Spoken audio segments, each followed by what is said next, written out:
Shalom a todos. 7 de abril del 2024.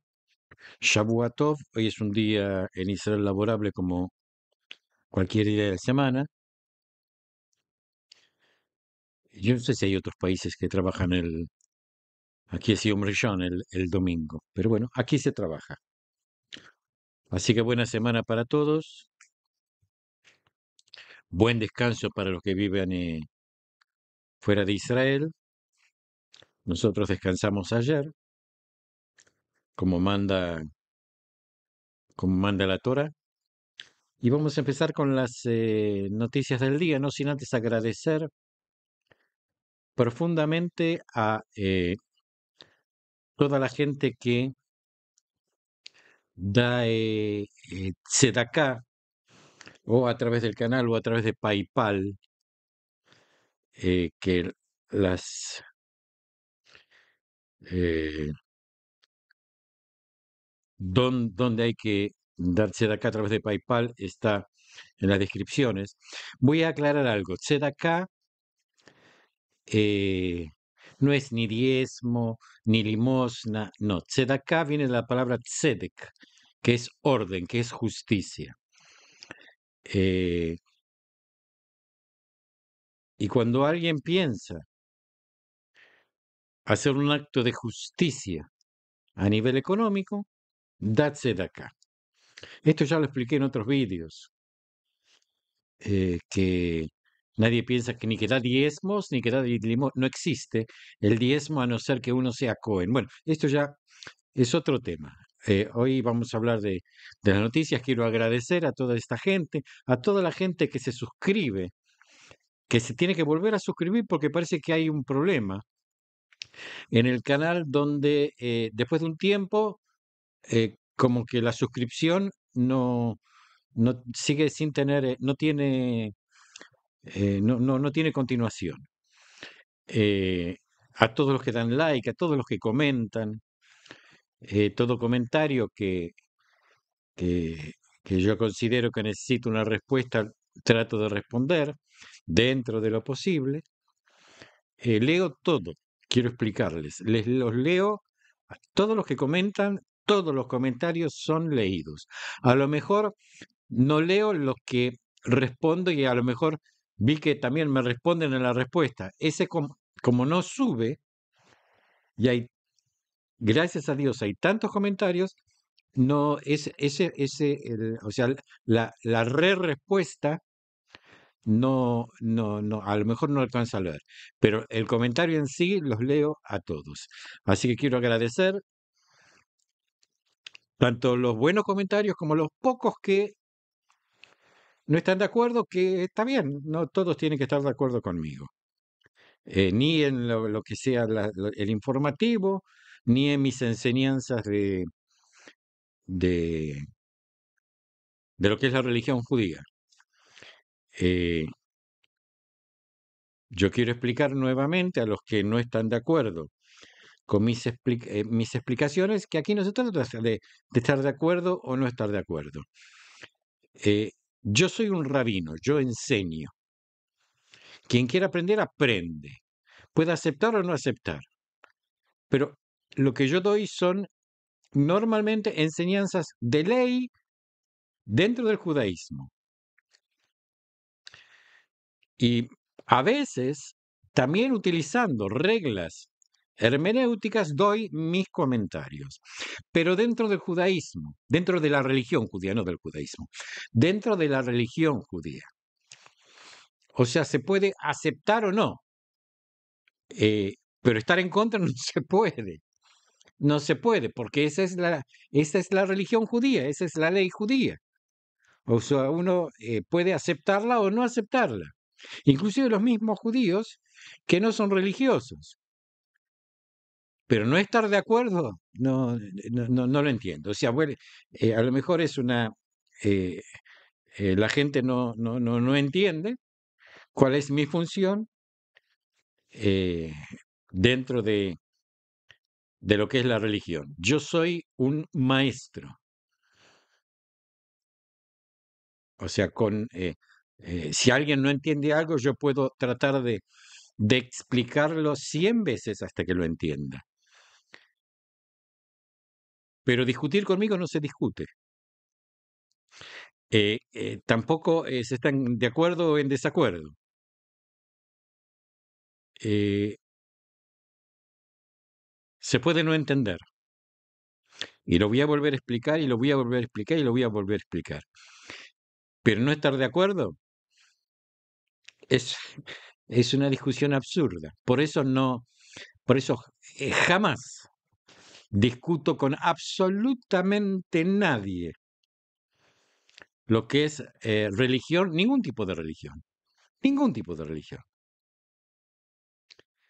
Eh, y mucho menos de la que sé que ignoro mucho, que es la religión que practico y de la cual soy maestro. Bueno, una vez aclarado esto, vamos con las noticias, que como en los últimos, como sabemos, en los últimos meses no son muy alentadoras.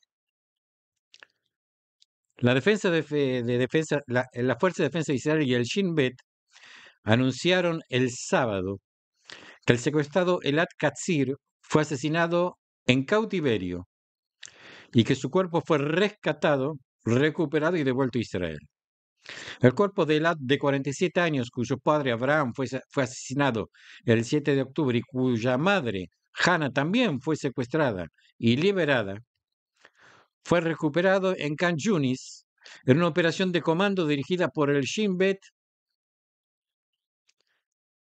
El ejército estima que fue asesinado por sus captores a mediados de enero. En una declaración conjunta publicada por la Fuerza de Defensa de Israel y el Shin Bet, se afirmó que, según la información de inteligencia recibida, fue asesinado en cautiverio. Su cuerpo fue localizado a través de información de inteligencia de la Fuerza de Defensa de Israel y el Shin Bet, y una identificación precisa por parte de la unidad Agos. Después de un procedimiento de identificación llevado a cabo anoche por funcionarios médicos del Instituto Médico Forense, representantes de la Fuerza de Defensa de Israel y el Shin Bet informaron a la familia del difunto Elad Katzir sobre la recuperación de su cuerpo. La operación se desarrolló durante toda la noche en la parte sur del Khan Yunis, cerca del campo de refugiados, y como se mencionó, el cuerpo fue encontrado cuando ya estaba enterrado dentro de un recinto de combate en una zona urbanizada y densa. Llegar al destino implicó luchar contra los terroristas y la fuerza actuó rápidamente y con apoyo aéreo. En el círculo interno donde se guardaba el cuerpo no hubo enfrentamientos. El asesinato de Elat y la recuperación de su cuerpo fueron anunciados un minuto antes eh, de la Fuerza de Defensa de Israel por su hermana, Carmit Pelti Katzir. Dijo así: recibimos malas noticias. Elad fue llevado a Israel esta noche después de haber sido asesinado en cautiverio. En la horrible realidad que nos ha creado, esto también es un consuelo. Elad tendrá una tumba en el kibutz Nir Oz. Y esto hace que no permanezcamos en la incertidumbre. Criticó severamente la conducta del gobierno. Podría haber salvado si se hubiera llegado a tiempo a un acuerdo. Nuestro liderazgo es cobarde y está motivado por consideraciones políticas. Por eso esto no sucedió, según ella. Puede ser reconocido como víctima de hostilidades, pero el término exacto es víctima de acto de negligencia. En una cita del Shulchan Aruch escribió: cualquiera que tarde en redimir a los cautivos cuando es posible hacerlo temprano, es como si estuviera derramando sangre para rescatarlo.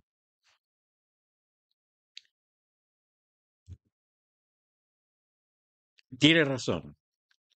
Esto lo dice el Shulchan Aruch, pero depende de qué es lo que se pida para la remisión del cautivo. Yo no voy aquí no voy a entrar en discusión con una hermana, con una mujer que es hermana de una persona fallecida y que está con todo su dolor, eh, tratando de sacar todo el dolor que tiene adentro.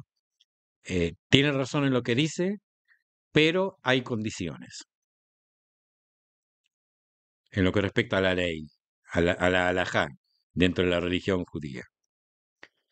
Para concluir, escribió en su obituario: Aladi, que tu recuerdo sea risas, abrazos y alegrías, campos y tierra. No es así como tu historia y la nuestra debería haber terminado. Lamento no haber podido salvarte. Te amaré por siempre. Carmen. Desde el kibutz Niroz, donde vivía Elad Katzir, anunciaron que Elad fue asesinado en cautiverio en enero. El kibutz Niroz anuncia con gran tristeza el asesinato de Elad Katzir en cautiverio en Gaza después de sufrir torturas físicas y mentales durante meses. Según la información recibida por la Fuerza de Defensa de Israel, Elad fue asesinado en cautiverio en enero y su cuerpo fue devuelto a Israel hoy durante una operación militar. Elad tenía 47 años, era miembro del kibutz Niroz. Su padre, el difunto Ramir Katzir, fue asesinado en la masacre del 7 de octubre y su madre, Hana Katzir, también fue secuestrada el 10 y liberada.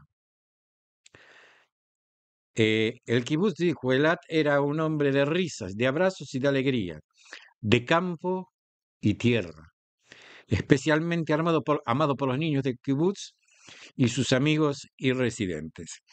Esto es una noticia muy triste, muy triste. Y tenemos que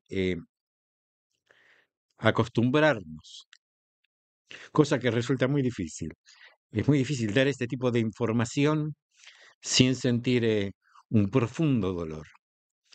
Pero nos vamos a tener que acostumbrar, lamentablemente, a tener que dar este tipo de información.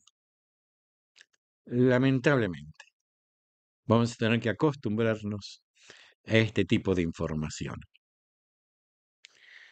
Y, y el dolor que siente la familia es entendible, es entendible. Eh, n- no quisiera estar en lugar de estas familias que están esperando y que no reciben, en definitiva, lo que ellos pretenden recibir, que son a sus seres queridos de vuelta vivos.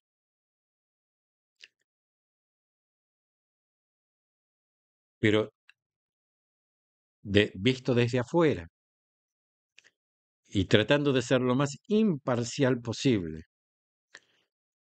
también dice la halajá, no se puede, la ley que citó esta señora, no se puede pagar más de lo que, es el precio de, el, de la persona que pretende ser rescatada.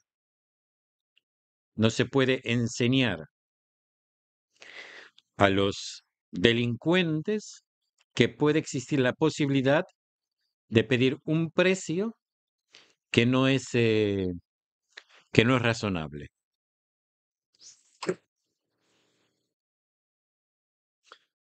Eh, Sé que duele. Y cito esto porque esta mujer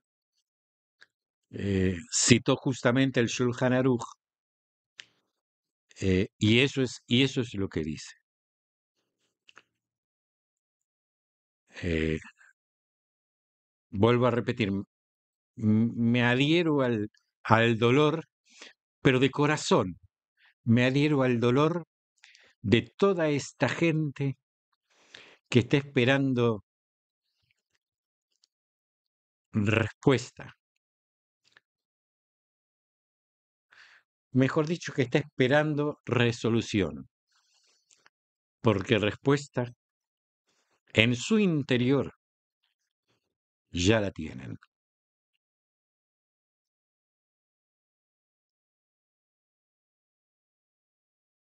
La Guardia Revolucionaria de Irán anunció su intención de llevar a cabo la demanda nacional de castigar al enemigo, de manera que le haga lamentar el crimen que cometió en el atentado en Damasco el 1 de abril, en el que murieron varios altos oficiales iraníes.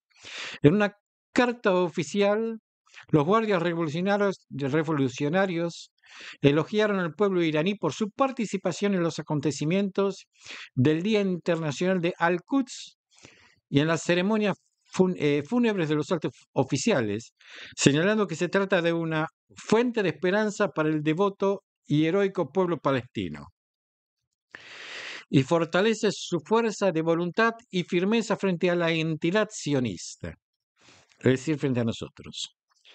Según los guardias revolucionarios, la ocupación, con sus brutales crímenes y el posterior exterminio masivo, hambre y hambruna, confunde las ilusiones de que es capaz de eliminar la firmeza de esta nación.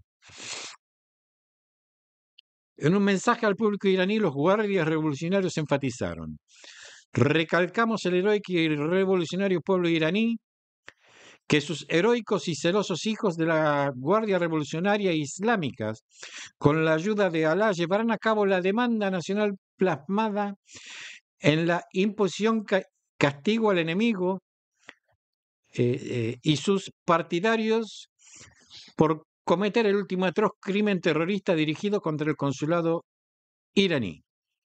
Y esto de una manera que les hará arrepentirse de sus acciones. Anteriormente, el jefe del Estado Mayor de las Fuerzas Armadas de Irán, el general de división Mohammad Bakri, dijo que el enemigo se arrepentirá de sus acciones y nosotros determinamos la forma en que nos vengaremos. Según él, Israel debe comprender que su tiempo ha terminado y que no quedará nada después de que abandone el mundo. O sea, el problema con Irán es que cuando amenaza, no amenaza en vano. Por eso hay tanto temor, tanto en Israel como en el mundo en general. Ellos, las amenazas normalmente las cumplen. Y por eso, vuelvo a repetir, yo no quiero que entremos en pánico, pero algo van a hacer. Algo van a hacer. De eso no me cabe duda. No sé si será en Israel o en el extranjero, o en Israel y en el extranjero. Por eso estamos preocupados. Estamos preocupados.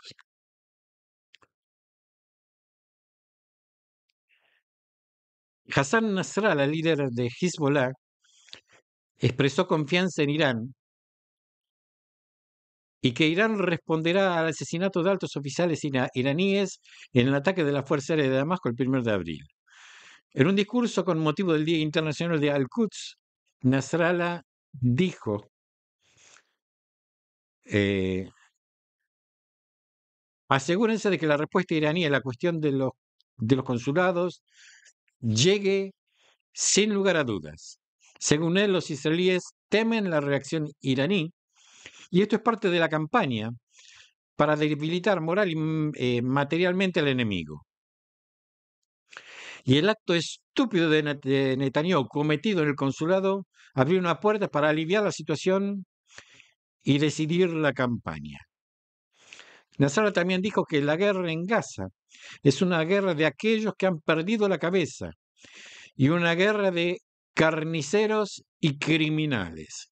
y que Israel está implementando una política de matanza y hambre en la Franja de Gaza para presionar y utilizar el terrorismo, porque no tiene horizontes, ni en el terreno de la lucha, ni en las negociaciones. Nasrallah señaló que después de 6 meses de lucha, Netanyahu todavía no ha podido eliminar a Hamas ni devolver a los secuestrados. Y las encuestas de opinión pública en la comunidad muestra que el 80% no quiere regresar a las comunidades.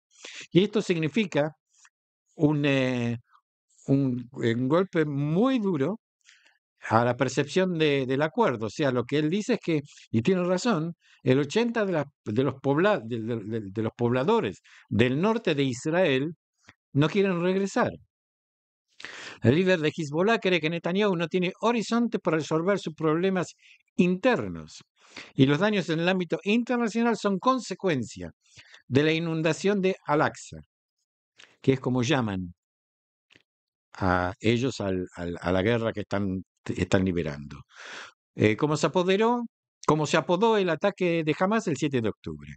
Añadió a este respecto que el presidente de Estados Unidos, Joe Biden, pidió a Netanyahu que detenga inmediatamente la guerra porque está perdiendo apoyo internacional y que la incapacidad de frenar los demás escenarios, incluido el Líbano, Yemen, Irak, es un logro para conquistar problemas en el norte, en la economía y en Eilat. Y cuando termine la guerra comenzará el ajuste de cuentas internos. No hay otra opción ante Netanyahu y su coalición que detener la guerra, dijo Nasrallah. Este asunto en sí mismo es una pérdida para ellos y el eje de la resistencia va en esta campaña hacia una gran victoria. Nasrallah afirmó que Hezbollah no teme la guerra y está preparada para ella, que todavía no hemos utilizado las armas básicas. Si quieren guerra, entonces bienvenidos, dijo Nasrallah. El enemigo sabe lo que significa una guerra con el Líbano. Y sí que la sabemos. Y continuaremos la campaña hasta que gane la resistencia en Gaza. Frente a una guerra de guerrillas, normalmente, un ejército regular jamás puede vencer en una batalla larga. Jamás puede vencer. No existe la posibilidad de que un ejército regular le pueda ganar a una guerra de guerrillas. Esto es histórico. Desde los macabeos, que fueron los que emplearon una guerra de guerrillas y que por eso vencieron, hasta hoy en día, yo cambié mi visión eh, como consecuencia de los resultados que están habiendo. No cambié mi visión, sino que he tomado una posición, eh, y no es por ser pesimista, sino que veo la realidad. Y la realidad es que no existe ninguna posibilidad práctica de poder desmantelar a Hamas, porque por lo que vimos, prácticamente se vuelven a reproducir. O sea que vimos que se ha hecho una limpieza en el norte de Gaza, junto con el hospital Shifa, y vimos que después de que 4 meses, el norte, o sea, que esa zona estaba aparentemente estéril, o sea, ya no había nada, y vimos que después de 4 meses, nuevamente aparecieron una cantidad, o sea, apareció que jamás utilizó nuevamente el hospital como centro de operaciones. Y toda la zona del norte, nuevamente, había terroristas. Esto me hace ver que no sé de qué manera, no sé de qué manera, Israel piensa que hace una limpieza y la limpieza no es tal. Eh, o sea, esta gente vuelve nuevamente a, a establecerse. Y lamentablemente tengo que decir, yo sé que esto no suena agradable, eh,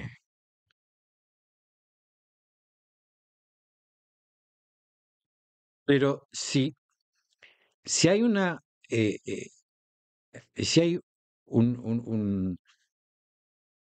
terroristas que es Hamas y hay un pueblo palestino, ¿de dónde salen estos nuevos terroristas si esta ala militar es eliminada? De acuerdo a la lógica, únicamente pueden salir de los gazatíes, del pueblo que está habitando Gaza. Como consecuencia, la única manera de que no exista más jamás y terroristas, lamentablemente,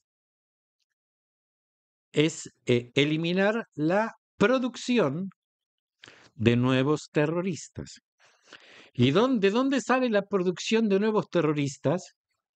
De la misma tierra, del mismo sitio.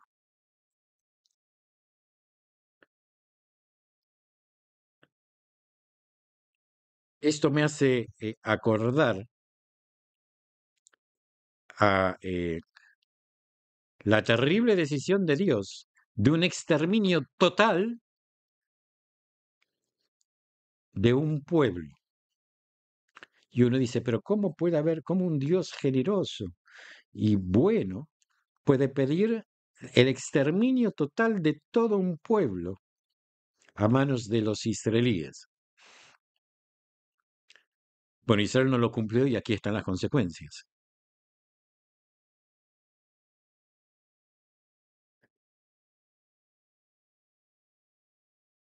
Si Dios dijo esto, ¿cómo yo, un humilde mortal, un humilde eh, rabinito, no va a pensar lo mismo?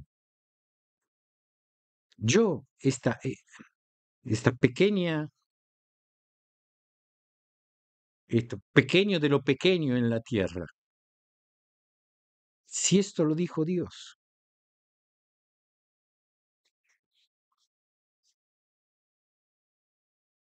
la respuesta en definitiva viene del cielo. Y lo que viene del cielo está escrito, ya está escrito en la Torá. Por eso pienso de que no existe una posibilidad de eliminar a Hamas, a no ser que se sigan las directrices que Dios ya dio. Espero que haber sido claro. Intenté ser políticamente correcto eh, y espero que se me haya entendido.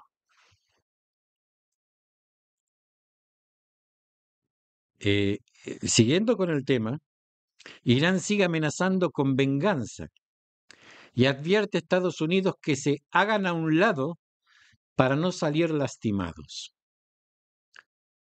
Muhammad Jamshidi, subjefe de gabinete para asuntos políticos de la oficina del presidente iraní Ibrahim Raisi, anunció que los líderes del régimen de Teherán enviaron una advertencia por escrito a los jefes del gobierno de Washington para que no interfieran en el ataque planeado en Irán, como respuesta al asesinato en Damasco del comandante de las fuerzas Quds en el Líbano y Siria, Mohamed Reza Zahedi. Según él, en respuesta a la advertencia iraní, los Estados Unidos pidieron a Teherán no dañar las instalaciones estadounidenses. O sea que Estados Unidos baja la cabeza y le dicen, hagan lo que tengan que hacer, pero no dañen nuestras instalaciones. Pero no advirtieron a las autoridades de Teherán de las consecuencias de tal ataque.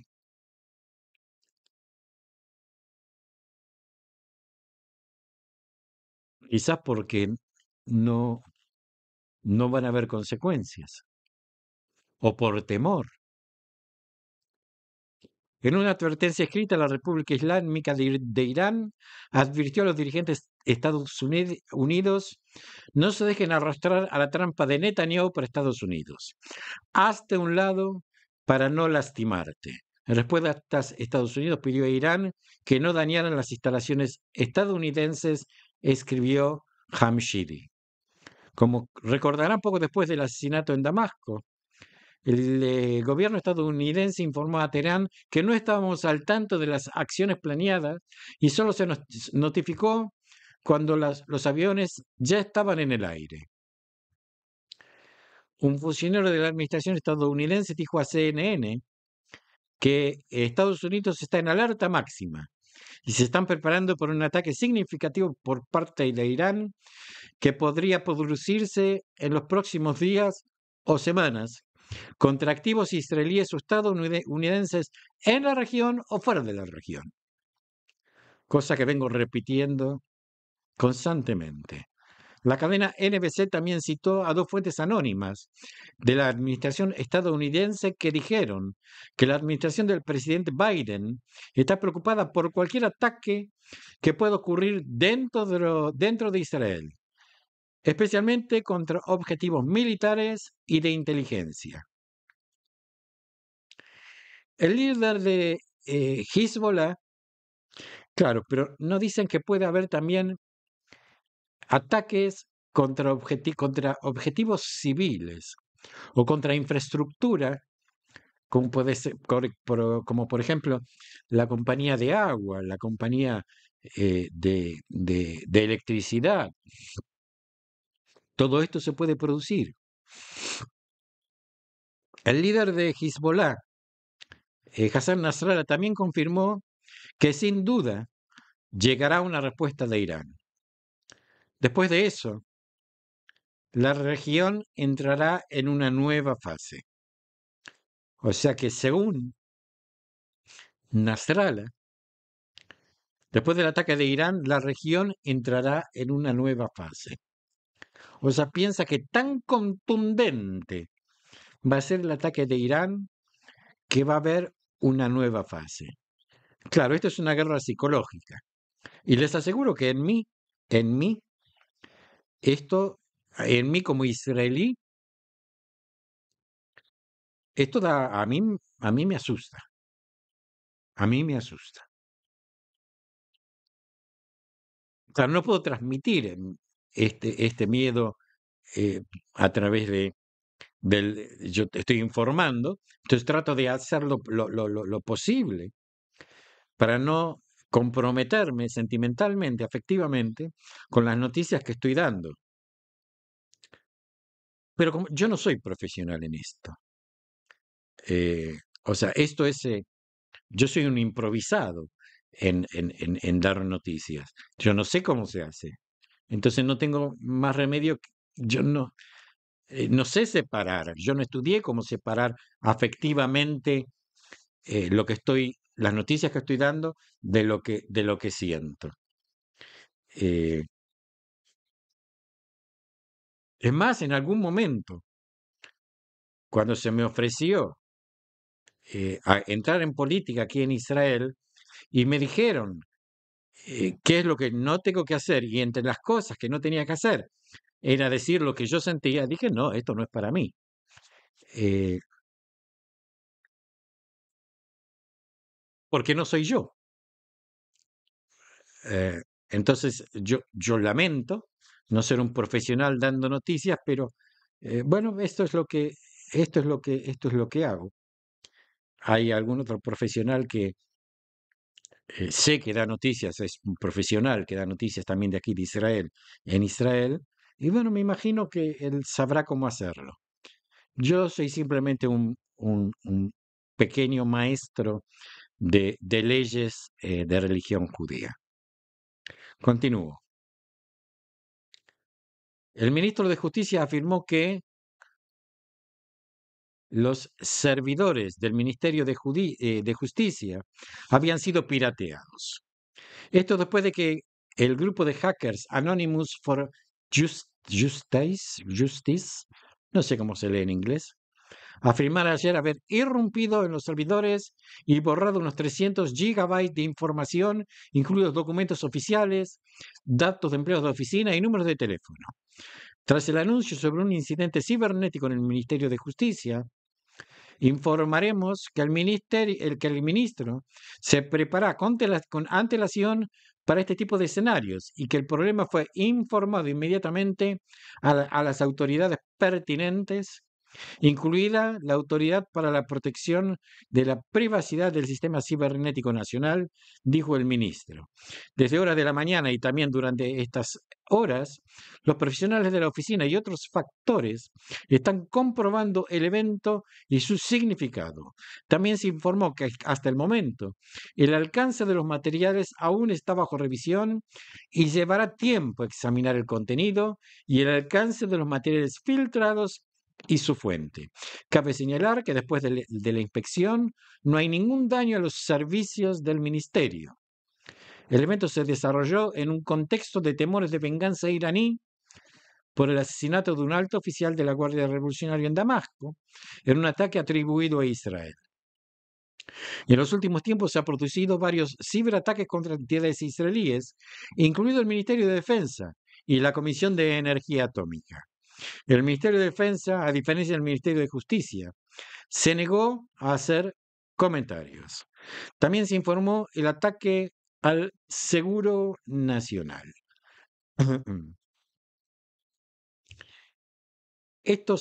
Claro, estos ataques cibernéticos son un peligro. Eh,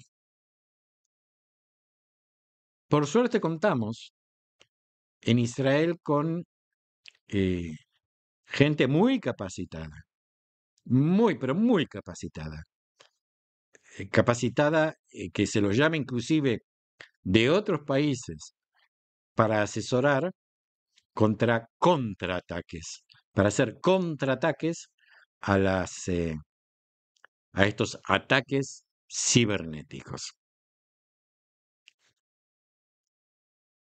Las fuerzas de seguridad arrestaron ayer a un joven de 16, o sea, ayer sábado, un joven de 17 años, un residente palestino ilegal, a quien le había pegado, que tenía en el cuerpo un gran cuchillo que estaba pegado con cinta adhesiva y se lo quitaron. El incidente tuvo lugar en la puerta de Nablus en Jerusalén, cuando el joven pasaba por la zona y despertó la sospecha de los combatientes. Lo revisaron en el puesto de seguridad y en el registro que se realizó se le incautó el cuchillo. El joven fue llevado a un interrogatorio en el que se reforzó la sospecha de que planeaba perpetrar un atentado con arma blanca en la zona. También se reveló que antes de su detención, el joven publicó en una red social: lo importante es que termine mi vida con satisfacción, porque no hay otra satisfacción que el cielo. Allá se frustró un intento de ataque en el cruce de Megiddo, en el valle de Getzeril. Un joven de 17 años, vecino del pueblo de Mosmus, despertó la sospecha de la policía que se encontraba allí. Cuando las policías se acercaron al joven, sacó un cuchillo y corrió hacia ellos. Los agentes dispararon al sospechoso, lo hirieron levemente y lo arrestaron. La policía allanó su casa en el pueblo cercano al lugar del incidente. O sea que esto pasa a diario. Hoy, a las 6:29, dentro de muy poco, cumpliremos 6 meses del brutal ataque terrorista y la terrible masacre. Medio año por el crimen contra nuestros hermanos y hermanas, contra nuestra patria, contra la humanidad, por una guerra dura en días y en sangre. Hoy recibimos la amarga noticia sobre la localización y el traslado del cuerpo Elad Katzir, hijo del kibutz Niroz, desde la Franja de Gaza. Conocemos a Hannah Katzir, su querida madre, que perdió a su marido Rami, y esta terrible mañana en el hospital Shiva, después de que ella regresara del cautiverio de Hamas. Una mujer noble. Nuestro más sentido pésame para toda su familia y en especial para Karmit Pelati Katzir, quien tiene un corazón bondadoso y sensible. Medio año en el que nuestros hermanos y hermanas están retenidos por un enemigo cruel. Nuestros corazones dan un vuelco día tras día, minuto tras minuto. Junto a ellos, así, durante medio año nosotros, toda la nación, acompañamos, apoyamos y abrazamos a las familias de los secuestrados, sin olvidar ni por un momento ni a ellos ni a sus seres queridos. El terrible sufrimiento de los secuestrados y sus familiares sacude al alma y no nos suelta. Michelle y yo vemos esto casi todos los días. Dice, todo esto lo dice el presidente de Israel. Cuando nos reunimos con familiares secuestrados y hacemos todo lo posible para ayudarlos. Fortalecemos en su lucha mundial. Les abrimos puertas y reuniones con líderes de las familias de naciones y organizaciones internacionales. Durante medio año hemos estado asombrados por la fuerza y la fe inquebrantable de estas heroicas familias. El pacto más básico entre un Estado y sus ciudadanos nos obliga a hacer todo de forma creativa, persistente y con determinación. Y a actuar de cualquier manera y en cualquier dirección que los traiga de vuelta a casa. Medio año, desde que la Fuerza de Defensa de Israel y nuestra Fuerza de Seguridad y de Reserva han estado trabajando en todos los ámbitos, en todos los frentes, con todas las fuerzas para devolver a los secuestrados y erradicar el terrorismo. Medio año de guerra. Inclusive en estos días tensos lo sabemos. Tenemos un ejército que se enfrentará a cualquier enemigo, lejano o cercano, como uno solo. Deseamos el éxito y el regreso seguro de los combatientes. Abrazamos a las familias afligidas y rezamos por la curación de los heridos en el cuerpo y en el alma. Hace medio año que muchos de los ciudadanos de Israel en el norte y en el sur aún no han regresado al paisaje de su patria. No debemos olvidar que se trata de una máxima prioridad nacional, devolverlos a sus hogares y ayudarlos a su rehabilitación en la construcción de una vida segura, de prosperidad y paz. Medio año. Y a pesar del dolor y la agitación, estoy lleno de esperanza y creo en nosotros. Medio año he visto la sociedad israelí en todo su esplendor. La garantía mutua en el frente y en la retaguardia. A pesar de todas las disputas, la adhesión a la vida, el sacrificio por el otro, la incomparable resiliencia israelí. Medio año veo tantas mujeres israelíes que hacen todo lo posible para ser dignos. Medio año y cada día siento nuevamente un inmenso orgullo de ser parte de esta nación. Es difícil saber qué desafíos aún enfrentamos, pero a pesar de del largo y difícil camino, los miro a ustedes, ciudadanos de Israel, y sé que aún seremos restaurados, sanos y edificados, y estableceremos mezuzot y plantaremos y cosecharemos con alegría lo que jamás siembra con lágrimas y demostraremos al mundo entero que Israel está vivo. Esto es un discurso que dio el presidente Herzog, el presidente de Israel.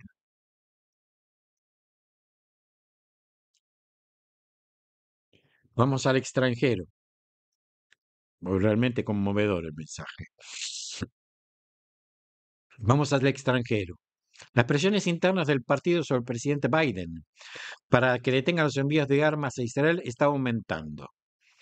36 miembros del Partido Democrático firmaron la carta pidiendo al presidente estadounidense y al secretario de Estado Biden que detuviera total e inmediatamente los envíos de armas a Israel. A la luz de los recientes bombardeos contra los trabajadores humanitarios y el empeoramiento de la crisis humanitaria, creemos que no está justificado aprobar la transferencia de estas armas, decía la carta a Biden. La carta está firmada, entre otros, por la expresidenta de la Cámara de Representantes, Nancy Pelosi, el senador judío Bernie Sanders, Rashida Tlaib y Alexandria Ocasio-Cortez, que son famosos por sus posiciones anti-israelíes. También piden a Biden que retrase futuras transferencias de armas en espera de investigaciones estadounidenses sobre el ataque aéreo a los trabajadores humanitarios del Centro de Cocina Central Mundial, o si Israel no logra reducir suficientemente el daño a civiles inocentes en Gaza.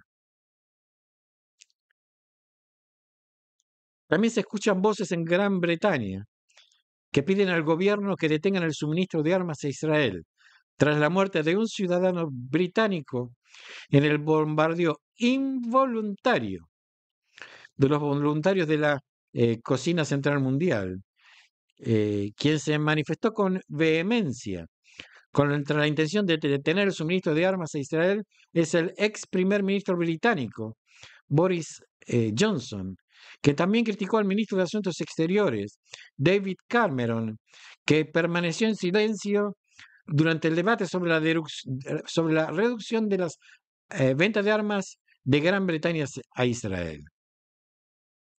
En una columna mordaz que publicó en el Daily Mail británico, Johnson escribió que Israel envía advertencias contra los ataques de la Fuerza de Defensa de Israel que intentan utilizar municiones de precisión.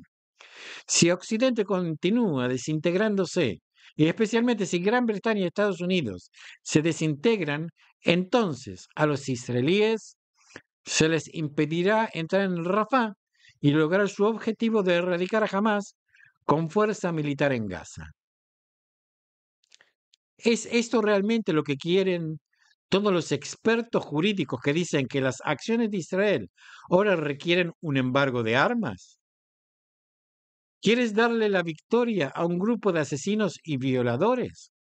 Se nos pide que nos distanciemos de los israelíes, que neguemos completamente a Israel, cuando este país sufrió recientemente la masacre más grande y horrible del pueblo judío desde la Segunda Guerra Mundial. Prohibir la venta de armas a Israel sería una locura y una vergüenza. Cuanto antes el gobierno británico renuncie a la idea, mejor. Bueno, tenemos a alguien que habla a nuestro favor, gracias a Dios. Durante el día, varios aviones de combate atacaron varias infraestructuras terroristas de la organización Hezbollah en la zona de Aitá al-Shaab, Far Armón y Tir Arfa en el sur del Líbano. Además, esta noche las fuerzas de defensa de Israel realizaron disparos de artillería para eliminar una amenaza en la zona de Alma al-Shahab y en la zona de At-Suana.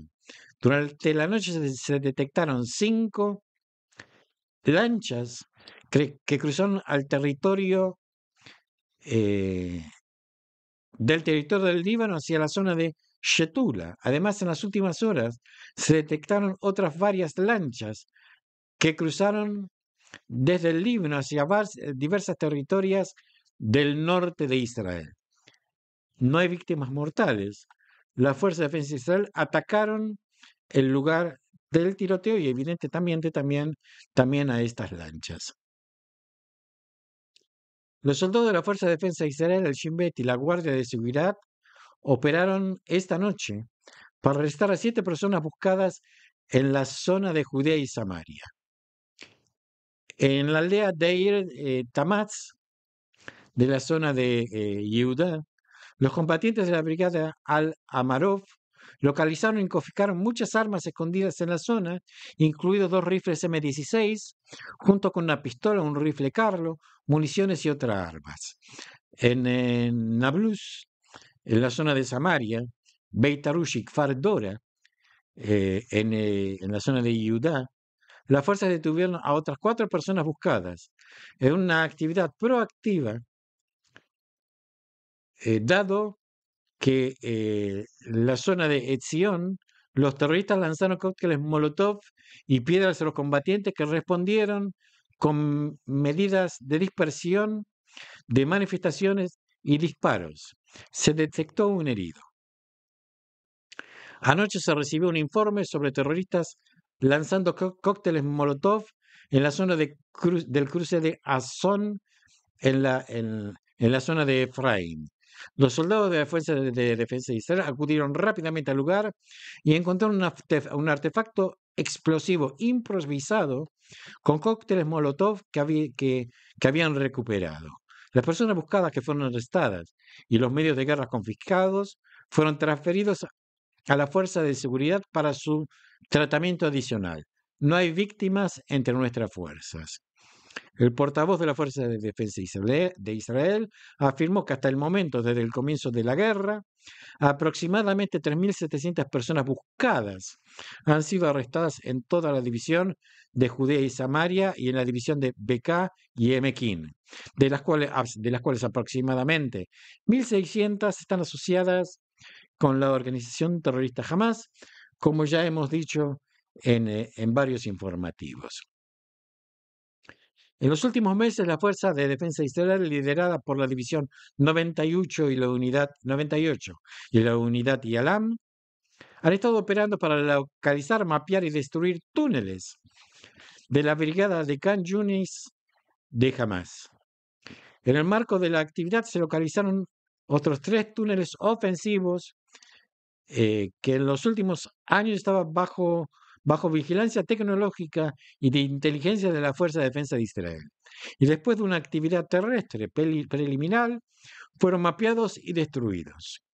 La actividad se llevó a cabo en cooperación entre el equipo de ingeniería del Comando Sur, la División de Gaza, la División 98 y la Unidad Yalam. Uno de los túneles fue descubierto hace aproximadamente una década, en el 2021, durante la operación Guardia de los Muros. Fue atacado desde el aire y en él murieron varios terroristas de Hamas. Al inicio de la guerra fue atacado en varios puntos para impedir actividades ofensivas.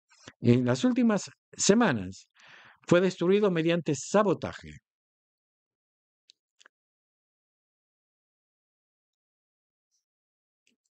Esto es tan sospechoso. O sea, es un túnel que fue destruido parcialmente. ¿Por qué no se lo destruyó totalmente? Otro túnel fue revelado en el año 2014 como un túnel terrorista que cruzó el territorio del Estado de Israel y que fue destruido. La organización Hamas no ha restaurado el túnel desde entonces. Y en las últimas semanas, se sabe que si un túnel fue restaurado o no restaurado, si existe o no existe. La pregunta del millón. Si Israel sabía de la existencia de estos túneles, porque es evidente que no pueden pasar desapercibidas tantas toneladas y toneladas y toneladas de material de construcción que no construye arriba. O sea, que desaparece. Material de construcción que entra en Gaza y desaparece. ¿Dónde está ese material? Evidentemente, debajo de la tierra. y a nadie se le ocurrió buscar en qué parte debajo de la tierra hay métodos para localizar, antes y ahora, dónde están estos túneles o estos eh, pasos, son carreteras debajo de la tierra. A nadie se le ocurrió investigar todo esto. Y si se le ocurrió investigar, ¿por qué no se hizo?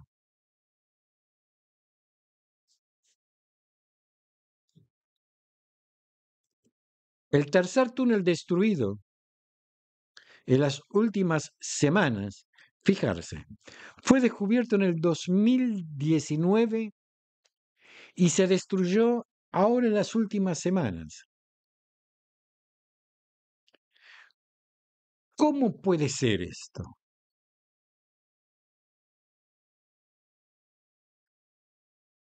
Esto es cuando un ramal del túnel atravesó unos cientos de metros hacia territorio del Estado de Israel. O sea que había un túnel que se descubrió en el 2019 que entraba cientos de metros a Israel. Y claro, los metros que entraban en Israel fueron destruidos, pero el resto del túnel no, desde entonces, según se dice. Este túnel ha estado bajo el control y pleno control operativo de inteligencia de la Fuerza de Defensa de Israel. Y en ella se han colocado sensores y explosivos, con el objetivo de ser utilizados por la Fuerza de Defensa de Israel si fuera necesario como parte de una operación especial contra la clandestinidad. ¿Por qué tenemos que esperar que haya clandestinidad? ¿Por qué tenemos que esperar que operen en estos túneles? ¿Por qué no fueron destruidos? Desde el comienzo de la guerra, este túnel ha sido atacado en numerosas ocasiones, junto con varias operaciones que neutralizan el ramal que cruza hacia el territorio del Estado de Israel.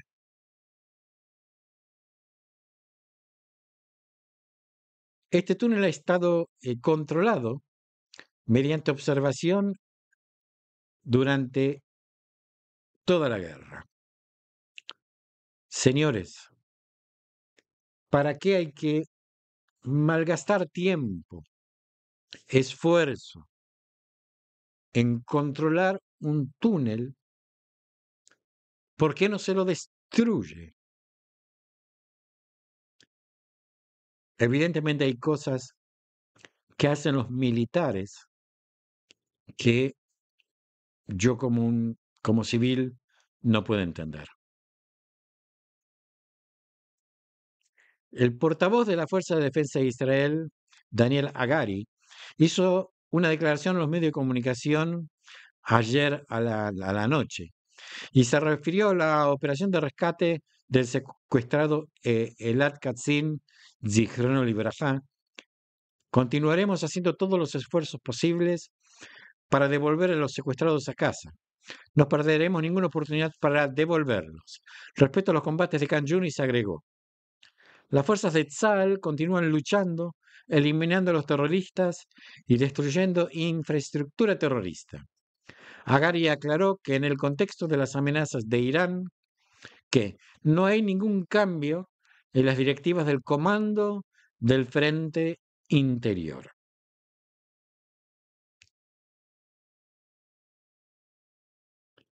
Saad Arzikat, presidente del Sindicato de Docentes Palestinos en Gran Bretaña, fue invitado a dar una conferencia ante la organización de docentes del país, a pesar de haber elogiado la masacre del 7 de octubre. Una semana después de la masacre asesina, publicó en su página de Facebook que el 7 de octubre fue un día brillante y añadió que llamó a los países árabes a ayudar a la resistencia palestina. Además, según citas publicadas, escribió que la masacre refrescó a la nación islámica con el agua de la esperanza. También dijo en el pasado, hay masacres que le sucedieron al pueblo palestino que fueron peores que el propio holocausto. El sindicato de profesores palestinos dirigido por Arzikat también publicó un artículo en el pasado en el que decían, enfatizamos el derecho de los palestinos a oponerse a la ocupación y a la violación de los derechos nacionales palestinos.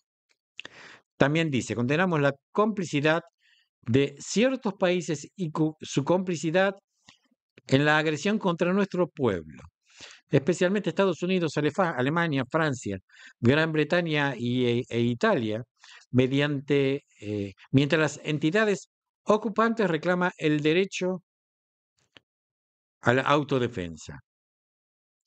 El sindicato de maestros británicos respondió al informe sobre la invitación de Erzicat y dijo que fue invitado a abordar el impacto del conflicto actual en Gaza sobre los niños, los maestros y la educación. Es por eso que en nuestra conferencia anual escuchamos a varios oradores de países de todo el mundo hablar sobre los desafíos que enfrentan los niños y los maestros. Los niños en Israel y en Palestina merecen poder jugar, vivir y estudiar de manera segura. Agregó, la educación se ha detenido por completo para 625.000 niños de Gaza desde hace casi 6 meses y más del 80% de las escuelas han sufrido daños y destrucción. Y claro, si las escuelas fueron utilizadas por Hamas para tirar proyectiles, ¿cómo no van a, esto no lo dicen? Esto pone en peligro el futuro de los niños y jóvenes. Claro, ¿qué pone en peligro? La educación antisemita que reciben. Hay una creciente preocupación humanitaria en todo el Reino Unido por la pérdida de vidas en el conflicto en curso y abrumadores llamados públicos para un alto el fuego. Nuestra institución ha pedido sistemáticamente un alto el fuego inmediato y duradero para evitar más matanzas de civiles y un acceso humanitario irrestricto. Nuestra organización también fue invocada al condenar los atroces ataques y la toma de rehenes llevada a cabo por Hamas el 7 de octubre. Seguimos pidiendo la liberación inmediata, segura e incondicional de todos los rehenes. En conclusión, escribieron, creemos que es legítimo discutir cómo lograr un acuerdo de paz que garantice la seguridad tanto de palestinos como israelíes y un futuro pacífico para todos los niños. Esto realmente es no conocer la realidad, no conocer qué estudian estos niños. Esto es desconocer, es estar sentado en Gran Bretaña y eh, tomándose un buen whisky. Ah, no, son musulmanes, no pueden tomar whisky. Estar tomándose un buen té y opinar sobre lo que la propaganda, muy buena propaganda, eh,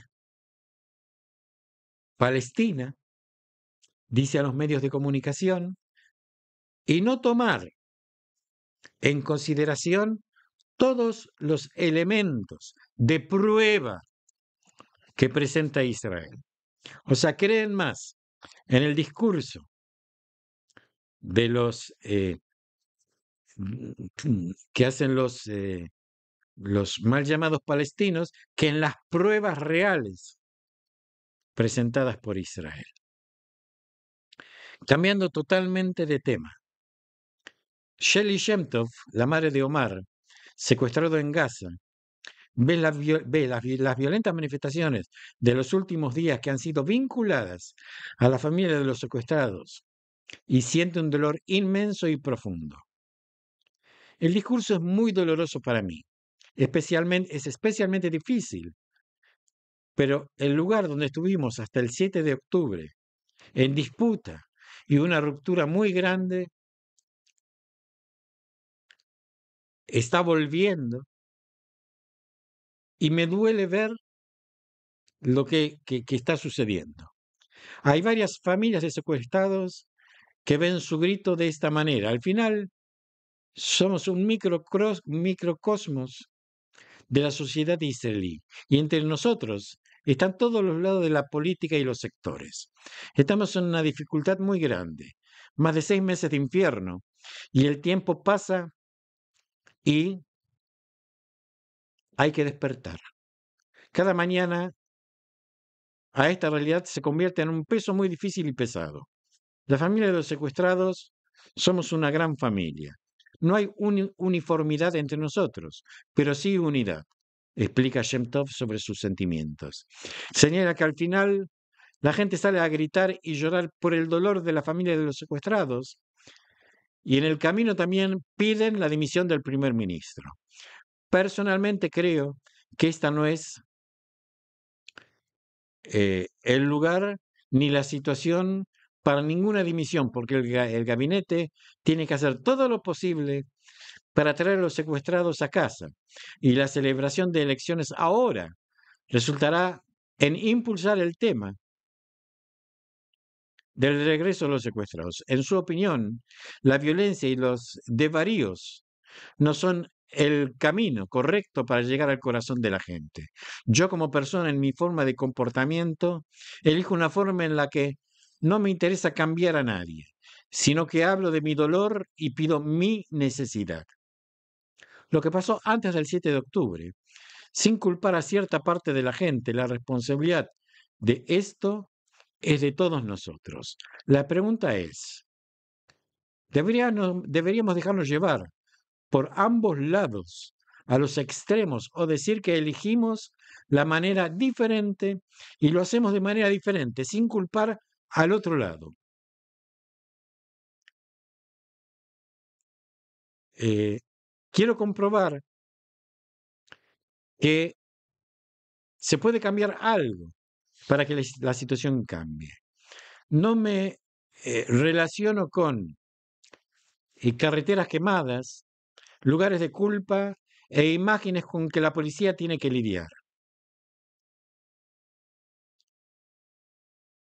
El cambio que se requiere comienza por no hacer acusaciones. Dice, no tengo ningún problema en protestar, y es muy importante protestar por las cosas dolorosas. Hablamos de nuestro dolor, pero tratamos de hacerlo desde un lugar de respeto e inclusión del otro, y no desde un lugar de violencia. Pido a todos que encuentren la conexión con la diferencia y el lugar para el respeto mutuo. En el ejército luchamos hombro con hombro, independientemente de la opinión pública. Este es el ejemplo personal que debemos tomar de este lugar, dice Shem Tov. A las afirmaciones de que la sede de los secuestrados tiene prejuicios políticos, ella responde, para mí y para otras familias, la sede de los secuestrados es un hogar, es una familia que acepta a todos. Los secuestrados no son políticos y jamás no he elegido a quién secuestrar. Y secuestraron a todos. Por eso nuestro objetivo no tiene nada de política. Muchas veces se impidió que viniera un público de derecha pidiendo, debido al estigma. El 7 de octubre aprendí a no formarme una opinión antes de venir a comprobar. Cuando la gente viene y finalmente conoce al público ultraortodoxo, sionista religioso y de derecha, se dan cuenta de que lo que ven en el exterior no es lo que está pasando dentro. Les pido a todos que vengan, hablen con nosotros, conozcan, vean qué está pasando y allí cuál es la casa de la familia de los secuestrados, que es realmente un ancla. Finalmente comparte las dificultades personales e insoportables que han durado más de 180 días. Dice, ¿tienes miedo de abrir los ojos por la mañana? porque no sabes lo que pasará durante el día. Es abrir los ojos, ver la luz del día afuera y pensar en Omar, que no ha visto la luz del día durante más de 6 meses. Su madre ni siquiera puede entender lo que está pasando o cómo se siente. Es tomar una ducha y darse cuenta que no sé cuándo fue la última vez que tuvo él esa oportunidad. Es comer algo y estar en agonía, porque sé que mi hijo tiene hambre. Cada mañana entro en su habitación y primero me dirijo a él y le digo, buenos días, sé fuerte y ten fe. Estamos haciendo todo lo posible para traerte a casa. Rezo en la habitación de Omar y él me da fuerzas para salir y hacer todo lo posible para traerlos a casa. Eh, Hay más noticias, pero no puedo seguir, así que lo dejo aquí. Shalom a todos y nos seguimos viendo si Dios quiere.